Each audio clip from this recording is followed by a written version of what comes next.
Hello everyone. आज इस lecture में अपन केमिकल काइनेटिक्स का जो टॉपिक इस लेक्चर में कवर करने जा रहे हैं वो है factors affecting rate of a chemical reaction. इसके अंदर भी जो फैक्टर रह गया था लास्ट लेक्चर में वो है टेम्परेचर इफेक्ट। तो हेडिंग डालिएगा temperature effect on chemical reaction.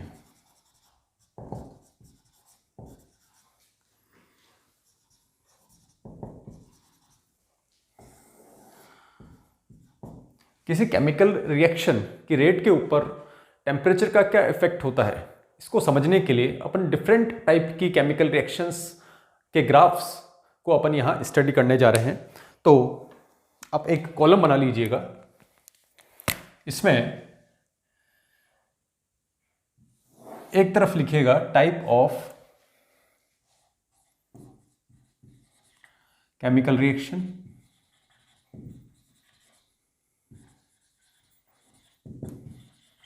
और दूसरी तरफ लिख लीजिएगा रेट वर्सेस टेम्परेचर। ओके, तो सबसे पहले जिस टाइप की रिएक्शन की अपन बात करने जा रहे हैं वो है एंडोथर्मिक या एक्सोथर्मिक रिएक्शन। रिएक्शन एंडोथर्मिक हो या एक्सोथर्मिक हो, दोनों ही केसेस के अंदर जो रेट है रिएक्शन का वो टेम्परेचर के साथ इंक्रीज होता है, और इंक्रीज होने की जो नेचर है वो इस तरीके की होगी। इस तरीके का जो इंक्रीज है इसको कहते हैं अपन pre exponential increase. Pre exponential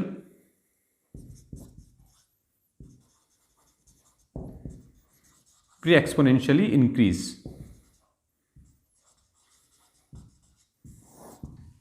that means rate temperature के साथ प्री एक्सपोनेंशियली इंक्रीज होता है और आरएनएस इक्वेशन को फॉलो करता है। यह आरएनएस इक्वेशन क्या है इसको अपन डिटेल में इस टेम्परेचर के जो इफेक्ट है इसके अंतर्गत ही आगे पढ़ने जा रहे हैं, लेकिन फिर भी यहाँ पर मैं आपको बता देता हूँ कि आरएनएस इक्वेशन होती क्या है। According to Arrhenius equation, rate constant is equal to A E raise to power minus E A upon R T. K है रेट कांस्टेंट, ए है pre exponential factor, E A है activation energy. Clear? T है temperature. तो इस relation से आपको पता लग रहा है कि रेट कांस्टेंट टेम्परेचर के साथ प्री एक्सपोनेंशियली इंक्रीज होता है। दैट मीन्स अगर मैं किसी आरएनएस इक्वेशन की बात करूं,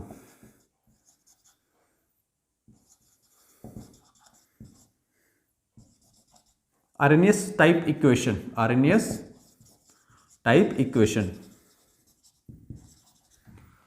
सपोज एक जनरल इक्वेशन भी यहां पे आप लिख सकते हो। क्लियर? ए रिएक्टेंट है, पी प्रोडक्ट है।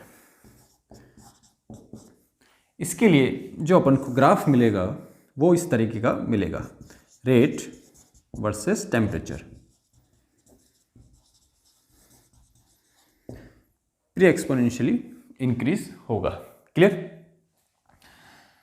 ओके, नेक्स्ट देखिए, नेक्स्ट इक्वेशन को देखिएगा आप।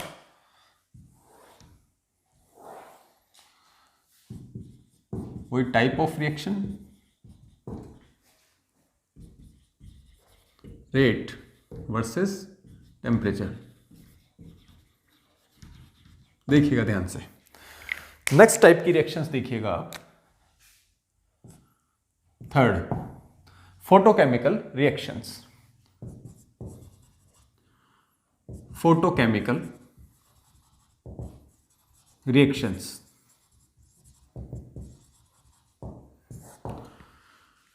फोटोकेमिकल रिएक्शंस की रेट के ऊपर टेम्परेचर का क्या इफेक्ट होता है, कैसे रिलेशन निकलेगा, वही इसी आरएनएस इक्वेशन से, इसी इक्वेशन को लिखिएगा, rate constant is equal to A E raise to power E A upon R T.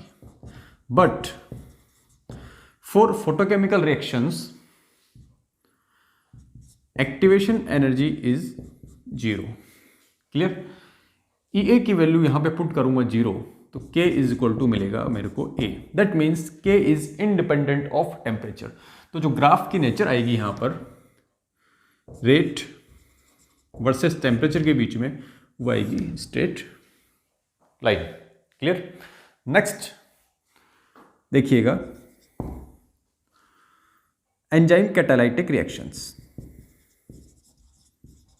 Enzyme catalytic reactions देखिएगा, इस तरीके की रिएक्शंस के लिए रेट वर्सेस टाइम का जो नेचर आएगा, ग्राफ का नेचर है, वो आपका इस तरीके का मिलेगा. Rate versus temperature. Clear.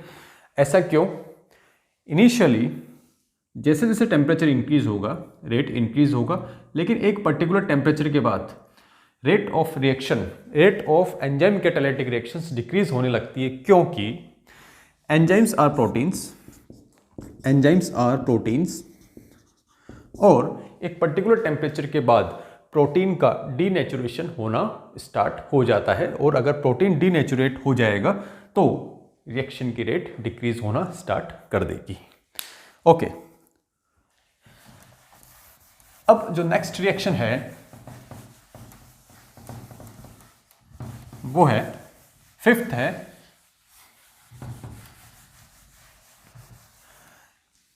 Catalytic. Fifth reaction है कैटालाइटिक हाइड्रोजनेशन.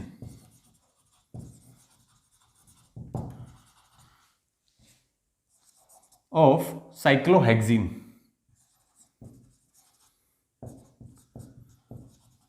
देखिएगा ध्यान से,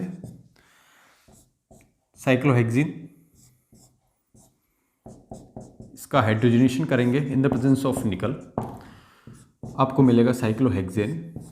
क्लियर. इसके लिए जो रेट वर्सेस टेम्परेचर के बीच में जो ग्राफ है वो भी आपको इस तरीके का ही मिलेगा. क्यों? क्योंकि एक पर्टिकुलर टेम्परेचर तक तो रेट इंक्रीज होगा टेम्परेचर के साथ, लेकिन after a particular temperature, this temperature, catalyst के ऊपर जो रिएक्टेंट्स एड्जॉर्ब हुए हैं वो उनका डी एब्जॉर्प्शन होना स्टार्ट हो जाएगा, और अगर रिएक्टेंट्स ही डी एब्जॉर्ब हो गए, मतलब वहां से निकल गए, तो रिएक्शन की जो रेट है वो डिक्रीज होना स्टार्ट कर देगी. ओके. जो सिक्स्थ रिएक्शन है वो है physiological reactions. Physiological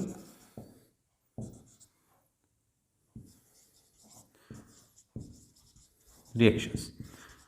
physiological reactions का मतलब है जो भी अपनी बॉडी के अंदर, सेल्स के अंदर जो रिएक्शंस हो रही है, that reactions are called physiological reactions. And most of the physiological reactions are enzyme catalysed.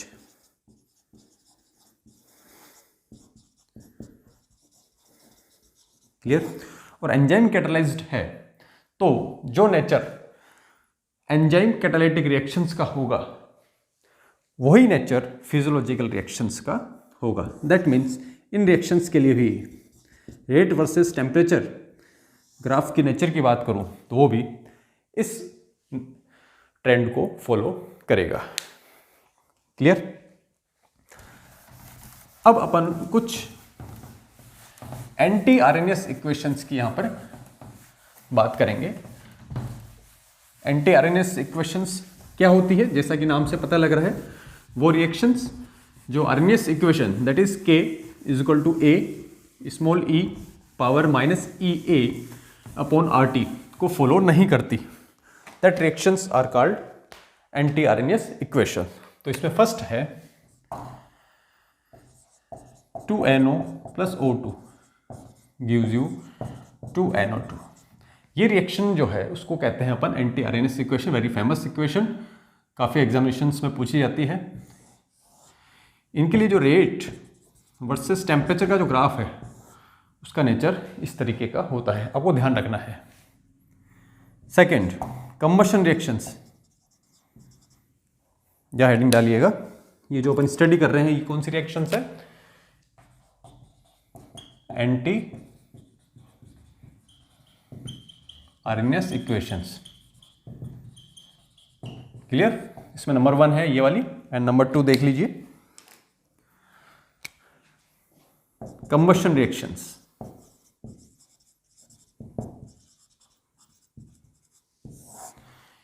In reactions के लिए for example C+O2 gives you CO2, combustion of carbon. हमेशा कंबशन ऑक्सीजन की प्रेजेंस में ही होता है, ध्यान रखिएगा। इन रिएक्शंस के लिए रेट वर्सेस टेम्परेचर जो ग्राफ मिलेगा उसका नेचर इस तरीके का होता है। ग्राफ बना के आपसे पूछ ले कि यह रेट वर्सेस टाइम टेम्परेचर इस तरीके का नेचर किसके लिए है, 4 ऑप्शंस देते तो आप समझ जाएंगे कि ये किसके लिए है, कंबशन रिएक्शंस के लिए। थर्ड है radio active disintegration.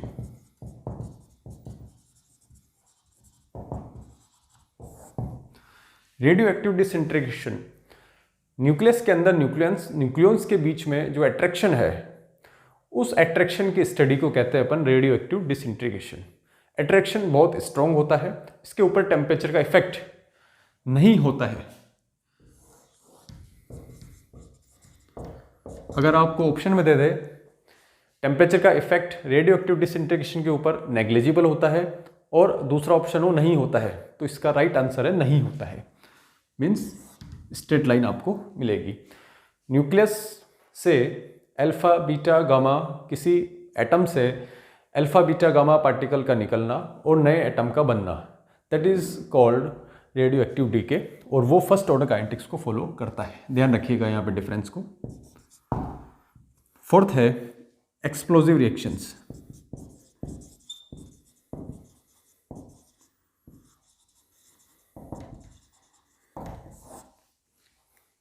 Nuclear bombs का एक्सप्लोड होना,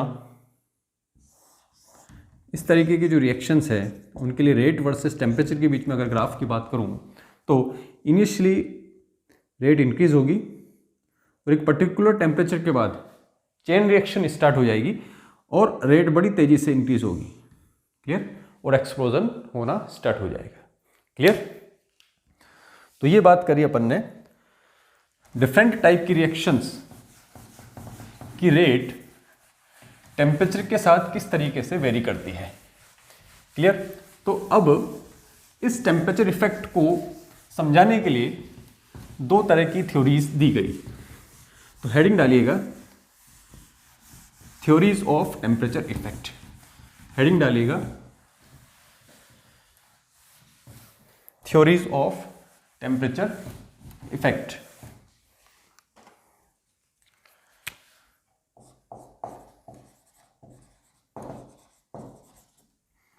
टेम्परेचर इफेक्ट। 2 थ्योरीज दी गई है, टेम्परेचर कोफिशिएंट थ्योरी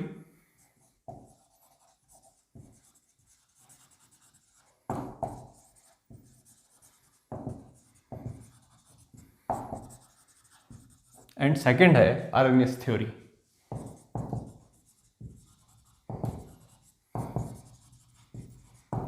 सबसे पहले अपन लेने जा रहे हैं temperature coefficient theory. Clear? Temperature coefficient theory यह कहती है कि किसी केमिकल रिएक्शन का टेम्परेचर अगर 10 डिग्री से बढ़ा दिया जाए तो उस केमिकल रिएक्शन की रेट 2 to 3 टाइम्स इंक्रीज हो जाती है। That means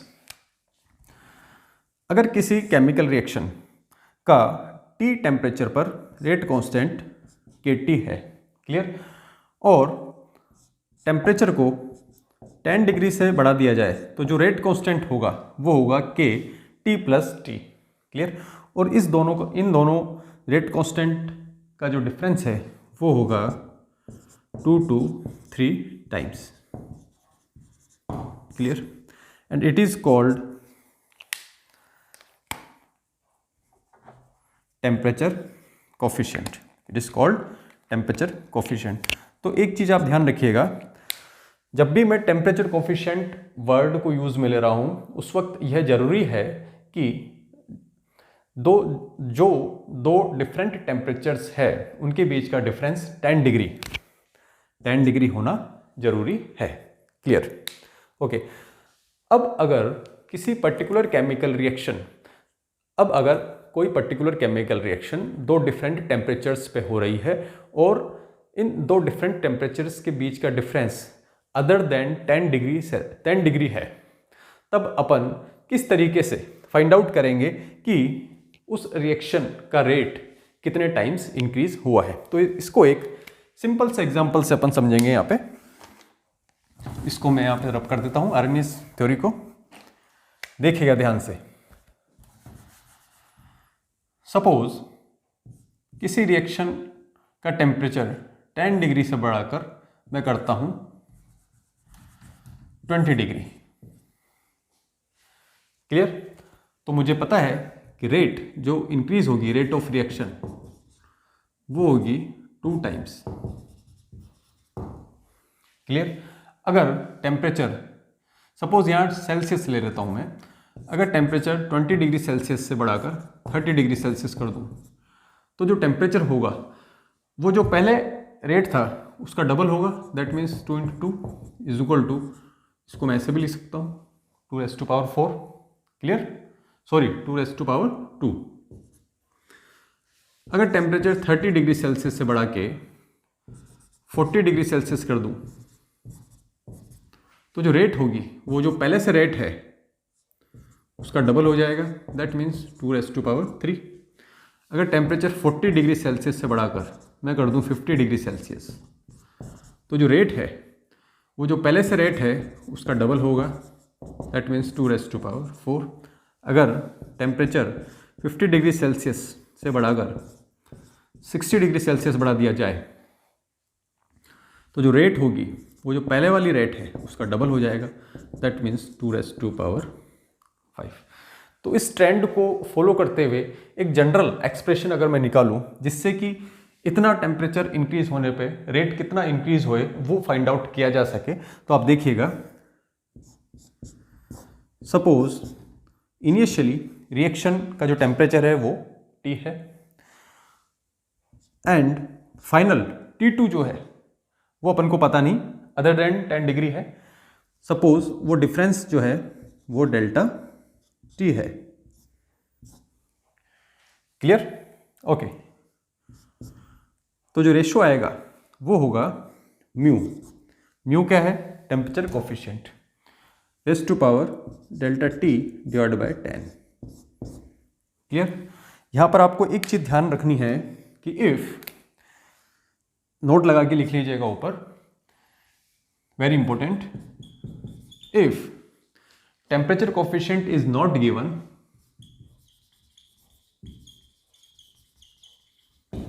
temperature coefficient is not given,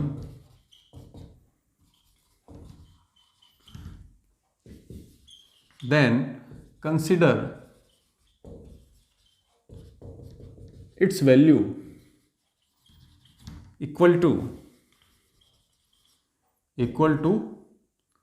2। ये आप ध्यान रखिएगा। क्लियर? ओके। अब इस केस के अंदर इस इक्वेशन को फॉलो करते हुए मैं इसकी रेट फाइंड आउट करूंगा। रेट 10 डिग्री से बढ़ा दिया मैंने 60 डिग्री, तो रेट हो गई 2⁵। इस रिलेशन को यूज में लेते हुए क्या यही रिजल्ट अपन को मिलता है? Let's check. आइए,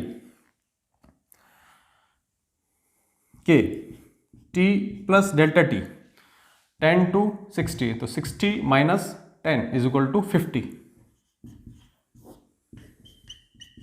is equal to mu by default अगर नहीं दे रखा है तो म्यू की वैल्यू अपन 2 मानेंगे। 2⁻, 60 minus 10 is equal to 50, means delta T is equal to क्या हो गया 50 divide by 10 2 raise to power 5, this and this equal. Clear? That means यह वाला रिलेशन यहां पर काम कर रहा है। ओके, इस कॉन्सेप्ट को थोड़ा और क्लियरली समझे, आइए इसके लिए अपन एक या दो एग्जांपल्स न्यूमेरिकल्स ले लेते हैं ताकि टेम्परेचर कोफिशिएंट थ्योरी आपको क्लियर हो जाए। ध्यान से समझिएगा।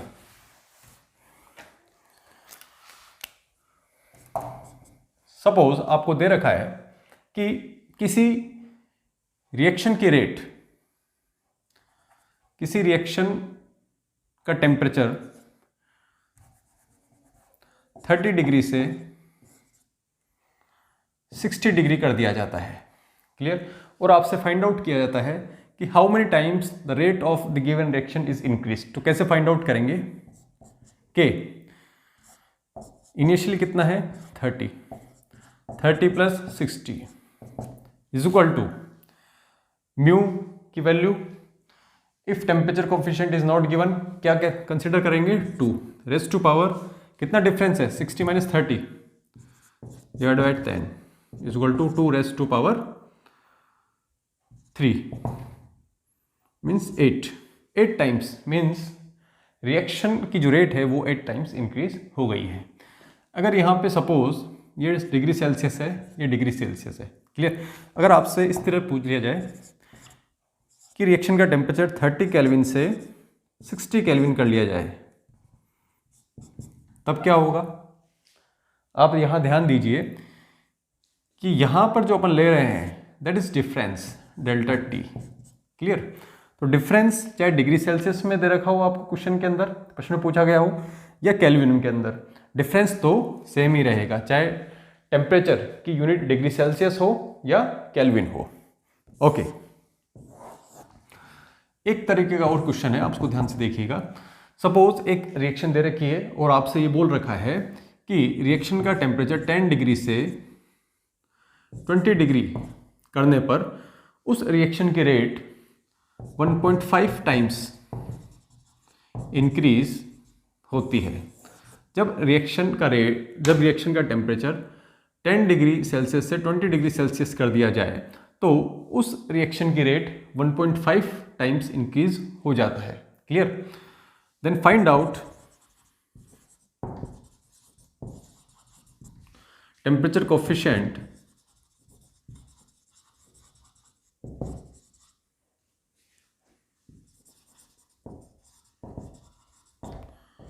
if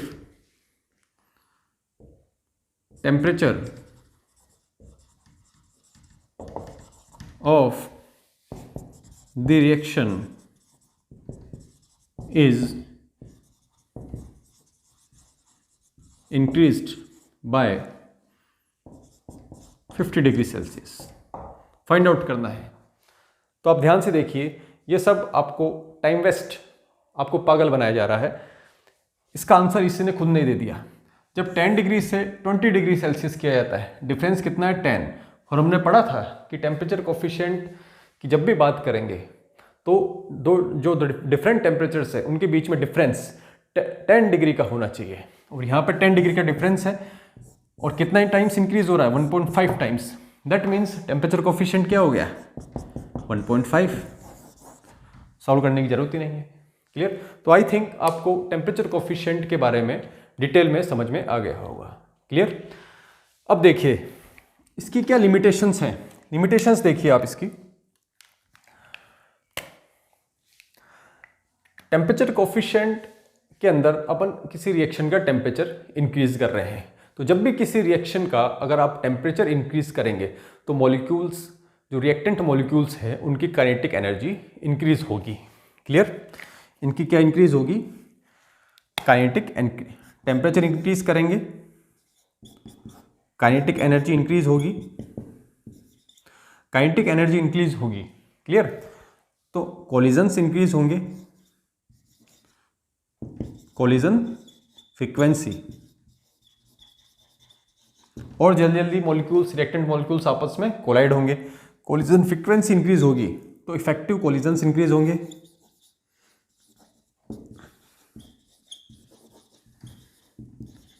और इफेक्टिव कोलिजन्स इंक्रीज होंगे तो रेट ऑफ रिएक्शन भी इंक्रीज होगी। क्लियर? तो टेम्परेचर कोफिशिएंट थ्योरी ये कहती है कि जब भी किसी रिएक्शन का टेम्परेचर 10 डिग्री से बढ़ा दिया जाता है कि तो rate of reaction 2 to 3 times increase हो जाती है। लेकिन एक्सपेरिमेंटली ये फाइंड आउट हुआ है, ये पता लगा है कि जब भी 10 डिग्री टेम्परेचर इंक्रीज होता है, जब भी 10 डिग्री टेम्परेचर इंक्रीज होता है तो कोलिजन्स जो है वो 2 to 3% इंक्रीज होते हैं। कितने परसेंट इंक्रीज होते हैं? 2 to 3%।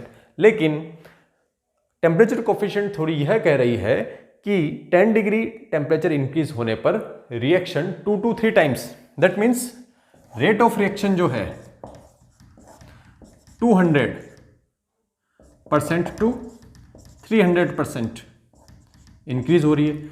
तो टेम्परेचर कोफिशिएंट थ्योरी तो कह रही है ये, लेकिन एक्सपेरिमेंटली जो अपन को पता लग रहा है वो हो रहा है ये। दैट मीन्स कोलिजन्स के अलावा भी कुछ और फैक्टर्स हैं जो कि रेट ऑफ रिएक्शन की रेट को इंक्रीज करने में अपना कंट्रीब्यूशन दे रहे हैं। उन डिफरेंट फैक्टर्स के बारे में कोलिजन थ्योरी डिस्कस नहीं करती है। इस कमी को दूर करने के लिए आरएनएस थ्योरी दी गई, जिसके बारे में अपन नेक्स्ट लेक्चर में डिस्कस करेंगे। Thank you.